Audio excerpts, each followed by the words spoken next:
Welcome to Love Lies Chronicles. It started with a demand, not a request, not a conversation, a demand. I had barely stepped through the front door, exhausted from another long day, when my wife, Natalie, hit me with it.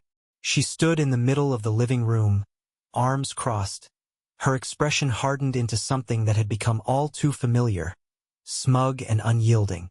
"We need to talk," she said. I sighed, setting down my bag. "About what?" She lifted her chin, as if preparing for a speech she had rehearsed in her head. "I've been thinking, and I'm done dealing with your stubbornness. From now on, if you want intimacy in this marriage, you need to start listening to me." I blinked. There was a moment of silence as I processed her words, expecting a punchline, a trace of irony in her tone. But no, she was serious. I let out a short laugh, quick, disbelieving, almost reflexive. "You're joking." "I'm not." Her voice was firm, almost triumphant. "I'm tired of feeling like I have to fight for control in this marriage. Things are going to change. If you want affection, you need to start being more cooperative." The arrogance in her tone was stunning. She actually thought this was a winning strategy, that I would grovel at her feet for something that was supposed to be a shared connection, not a bargaining chip. And yet, she looked so sure of herself, like she thought she had me. I took a slow breath, letting the weight of her words settle in. Then, I did something she never expected. I laughed. A full, genuine, belly-deep laugh. The kind that shakes loose whatever tension was left in your body. The kind that made her expression shift from confidence to uncertainty. I saw the flicker of confusion in her eyes. That alone was worth it. She expected anger. She expected resistance. But laughter? That threw her off. "You think this is funny?" she snapped, her voice sharp with irritation. I shook my head, still chuckling, and finally met her gaze with something she hadn't seen in me for a long time. Apathy. "No, Natalie," I said, wiping the corner of my eye like I had just heard a great joke. "It's hilarious." She bristled. "You." No, I cut in, holding up a hand. "I get it. You think you've found the perfect way to control me. You think if you dangle intimacy like a prize, I'll jump through whatever hoops you set up." I tilted my head slightly, studying her. "That's what you want, isn't it? Obedience." She opened her mouth to respond, but I wasn't done. "Here's the problem," I continued, my tone shifting from amused to something colder. "You think intimacy is something you can weaponize. That's where you've already lost." Her lips parted slightly, as if she had something to say but had momentarily forgotten how to form words. I took a step closer, not out of aggression, but to make sure she saw the unwavering certainty in my eyes. "You can keep it," I said simply. "Forever." That was when her confidence cracked. Just a flicker, a flash of doubt. But it was there. She hadn't planned for this. Hadn't considered that I might just not care. Because here's the thing she never understood: intimacy, real intimacy, isn't a currency. It's not something you owe or withhold to manipulate someone. It's something that comes naturally when two people respect and value each other. And respect, that was long gone. I saw it now, crystal clear. For years, I had overlooked the slow erosion of our connection. The dismissive remarks, the eye rolls, the way she started treating my effort as something expected rather than appreciated. The small ways she had been testing her dominance, pushing boundaries, seeing how much I would tolerate. And I had tolerated too much. I let her believe she could take without giving. That I would always be there, always accommodating, always the one bending to make things work. But this was a turning point. I didn't need to fight for something that had already been drained of its meaning. I didn't need to argue, to prove a point, or to play the game she was trying to set up. I just needed to walk away from it. And that realization felt freeing. She let out a small, incredulous laugh, but I could hear the underlying unease. "So that's it? You're just going to give up? That easy?" I shrugged. "You just made it easy." For the first time in a long time, she looked genuinely unsure of herself. Good. She thought I needed her affection, that I would chase it.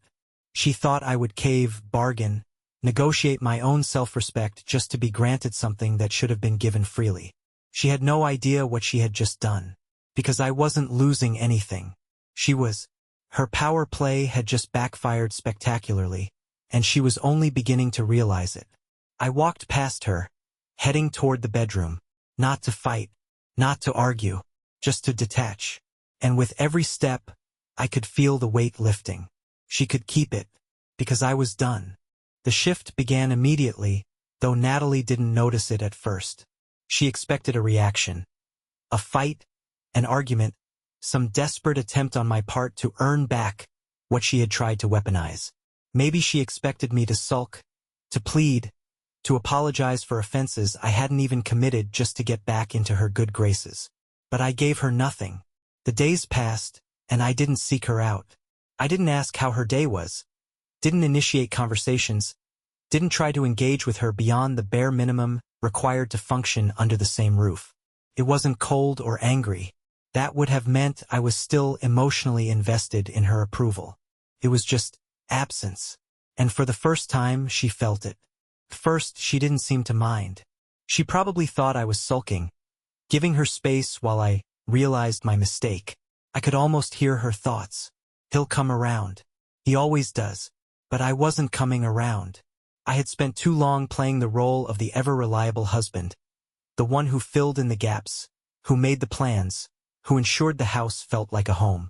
Now, I was simply removing myself from the equation. And it was only a matter of time before she realized how much of our relationship had been carried on my shoulders alone. The first signs of her unease came subtly. She started watching me, not in a loving or affectionate way, but in a wary, confused way, like she couldn't quite figure out why I wasn't reacting the way she had expected. She'd glance at me when she thought I wasn't looking, catching herself before she spoke, as if trying to decide whether to break the silence. One night, as I sat in the living room reading, she walked in and hovered near the doorway. "I'm going out with the girls this weekend," she said casually. Before, I might have asked where, with who, what time she'd be back. Not because I was controlling, but because I cared. This time, I didn't even look up. "Okay." A slight hesitation. Then, "You don't care." I turned a page. Why would I? The flicker of irritation in her eyes was brief, but telling. She expected something from me. Curiosity, jealousy, a reminder that she was desired. Instead, she got indifference. That's when she started testing.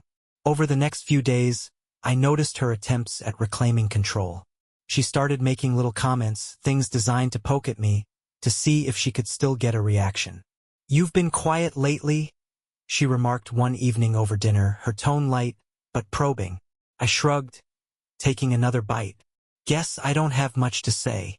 Another night, as I was heading to bed early, she lingered in the doorway. "You used to stay up with me. We'd talk." I nodded but didn't stop. "Yeah, we did." Silence. She didn't know what to do with it. For years, she had held the unspoken confidence that I needed her more than she needed me. That I was the one always seeking connection, always putting in the effort. Now the balance had shifted. Now she was the one feeling the space between us, and she didn't know how to bridge it. The turning point came one evening when she finally lost patience. I had just come home from work, feeling lighter than I had in years. There was something freeing about detaching from expectations, about no longer shouldering a weight that was never mine alone to bear. Natalie, however, was growing tense. She had spent days waiting for me to cave, to acknowledge her ultimatum, to express frustration or regret. Instead, I had done the exact opposite. I had moved on. That's when she tried the last trick she had left. I was at the kitchen counter, pouring a glass of water, when she approached, stopping just a foot away. She bit her lip, hesitating for just a second before reaching out and lightly tracing her fingers along my arm. "Hey!" she murmured, voice soft, warm. I glanced down at her touch but didn't react. "What is it?" She tilted her head slightly, her expression shifting. Attempting seduction, the one thing she had always believed would work. "I was thinking," she said, letting her fingers trail up my forearm. "Maybe I was a little too harsh the other day." I took a slow sip of water, unfazed. Oh, she forced a small smile. I mean, I didn't really mean it the way it came out. I just want us to be happy. There it was. The pivot. The moment she realized the hard stance she had taken was crumbling beneath her. But it was too late. I set my glass down and turned to face her fully. That's nice to hear. A brief flicker of relief crossed her face, until I stepped around her and walked away. Just like that. Her jaw tightened. So that's it? She called after me. I stopped but didn't turn around. What do you mean? She exhaled sharply. You're seriously still doing this? Acting like I don't exist. I turned, studying her. I never said you don't exist. I just stopped making you the center of my world. The silence stretched. Her lips parted, but she had no response. Because for the first time in our relationship, she was the one on the outside looking in. She had spent so long believing that my affection, my desire, my commitment was something she could control, something she could leverage. But now she was beginning to understand something far more terrifying. I wasn't angry. I wasn't punishing her. I was just done playing her game. And without that power over me, without the leverage she had counted on, she was lost. For the first time, she had to ask herself a question she had never considered before. What if I actually lose him? And for the first time, she had no answer. Days turned into weeks, and the shift between us deepened. Natalie had always taken my presence, my effort, my devotion, my desire for granted. She assumed she had the power to withhold something I wanted and force me into submission. But what she had never realized was that intimacy isn't a tool of control. It only holds value when it's given freely. And now she was beginning to feel the weight of her mistake. It started small. I noticed her lingering in the same rooms I occupied, watching me with quiet uncertainty, waiting for me to acknowledge her, to engage, to reach out. But I never did. She tried to make conversation, acting as if nothing had changed. Did you see that new restaurant downtown? We should try it sometime. I barely looked up from my book. Maybe. No commitment. No enthusiasm. No effort to build a bridge she had burned. That was when the irritation set in. One night, after another failed attempt at small talk, she threw her phone onto the couch with a frustrated sigh. Okay, what is this? I glanced up. What's what? This. She gestured between us, her brows furrowing. You're acting like I don't exist. Like you don't care about this marriage at all. I met her gaze, unbothered. I thought that's what you wanted. She faltered. What? I leaned back, folding my arms. You said I had to obey you if I wanted intimacy. That it was something you could take away. So I told you to keep it. And now I have. She shook her head, lips pressing into a thin line. That's not fair. That's not what I meant. Really? I tilted my head. Then tell me, what exactly did you mean? She opened her mouth, then closed it again, searching for words she couldn't seem to find. Because she hadn't expected this. She had expected resistance, a fight, a desperate plea for her affection. She had expected me to chase her, to crumble under the weight of her withdrawal. But instead, I had done something far worse. I had let go. And she was starting to feel it. The real panic set in when she realized my withdrawal wasn't just about intimacy. It was about everything. I stopped texting her throughout the day to check in. Stopped asking about her plans. Stopped being the first to say goodnight. I wasn't cruel. I wasn't angry. I just wasn't invested anymore. And that terrified her. I caught her watching me more often, her expression unreadable. She would sit beside me on the couch but wouldn't know how to bridge the silence. She'd reach for me at night, only to find that I had already turned away. One evening she came into the kitchen while I was making dinner. You never cook for me anymore, she said quietly. I stirred the pot on the stove. Didn't think you'd want me to. She hesitated. That's not it. I set the spoon down and turned to her, waiting. Her throat bobbed as she swallowed. I don't want us to be like this, she admitted. I studied her, my gaze steady. Like what? Distant. She exhaled, arms wrapping around herself. I miss how things used to be. I nodded slowly. I do too. For a split second, hope flashed across her face until I continued. But we can't go back. Her lips parted. Why not? I leaned against the counter, exhaling deeply. Because I spent years trying to make you happy, trying to make this marriage work. And the second you thought you had total control, you tried to use it against me. She flinched. That's not it. Don't, I cut in gently. Don't lie to yourself just because you don't like how it turned out. Her shoulders sagged, and for the first time I saw something real in her expression. Not anger. Not arrogance. Not defiance. Regret. But regret wouldn't fix what was already broken. She bit her lip, looking down at her hands. I didn't think it would be like this. I watched her, letting her words settle in. What did you think would happen? I asked finally. She let out a shaky breath. I thought you'd try harder. That you'd prove to me that you wanted me. A sad smile pulled at my lips. That's the problem, Natalie. I already did try. For years. And the moment you thought I was too invested to walk away, you tried to take advantage of it. She squeezed her eyes shut, rubbing her temples. I didn't mean. I know, I interrupted softly.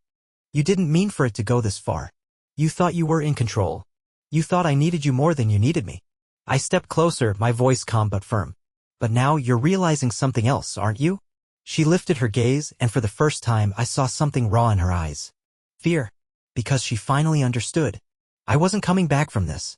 She had thought she was pulling the strings, that she could control me with distance, with denial, with power plays. But what she never expected, what she had never even considered, was what would happen when I stopped playing the game altogether. Because now? She was the one feeling the emptiness. And there was nothing she could do to fix it. The weight of my absence settled into the walls of the house, thick and suffocating. Natalie had spent weeks watching me slip further and further away, and no amount of casual conversation or forced affection could mask the reality. I was done trying. She wasn't used to this. She had always been the one who controlled the emotional atmosphere in our marriage. If she was cold, I worked to warm her up. If she was distant, I closed the gap. If she was cruel, I swallowed it, waiting for the storm to pass. But now she was stranded in the very emptiness she had created. And it was breaking her. One night, I came home to find her sitting at the kitchen table, a bottle of wine half empty in front of her. She looked up as I walked in, her eyes shadowed with something I hadn't seen in a long time, uncertainty.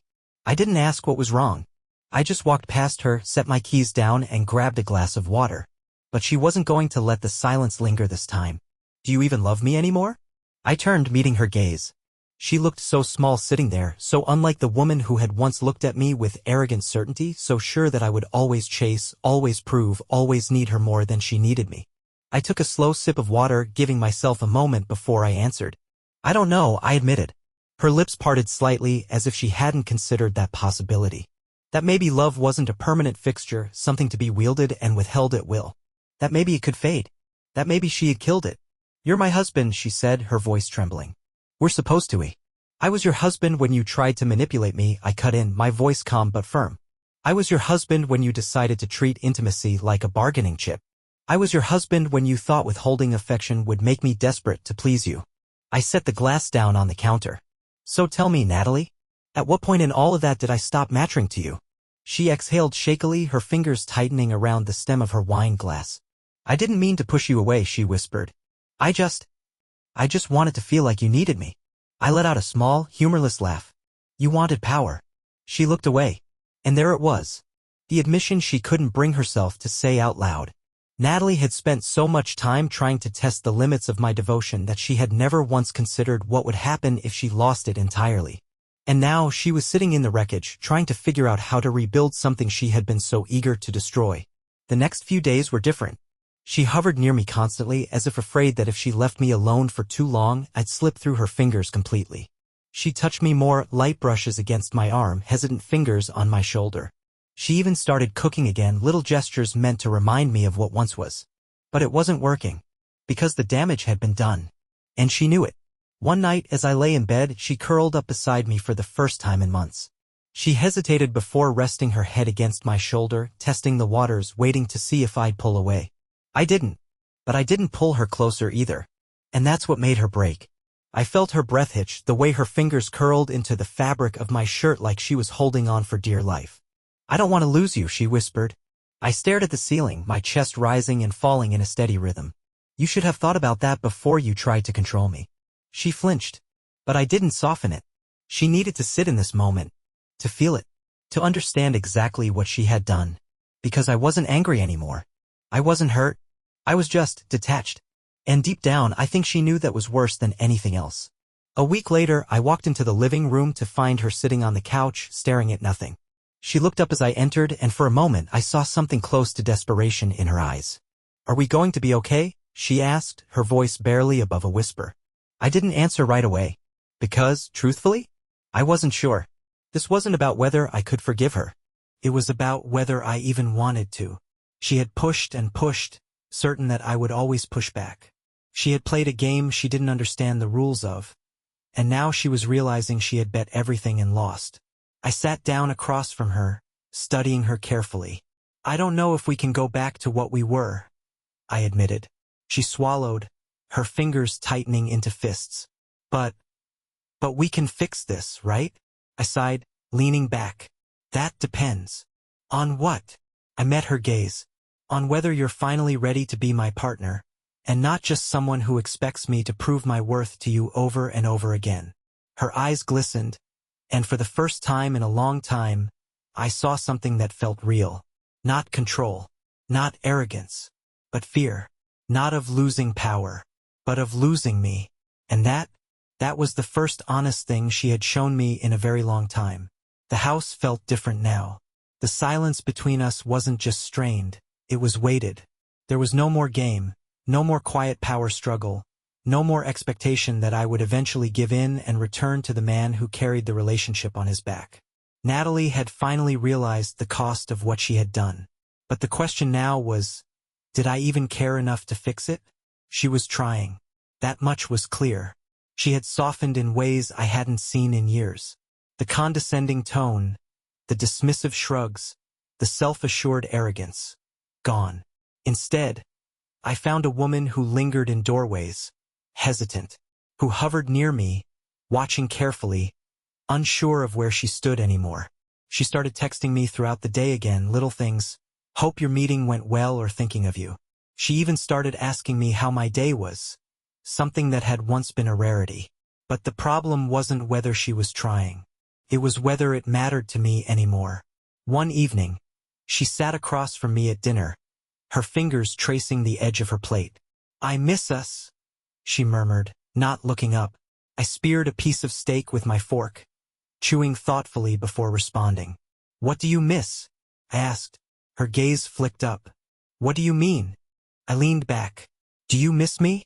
Or do you miss having my attention, my effort? Do you miss being pursued? Or do you miss actually being with me?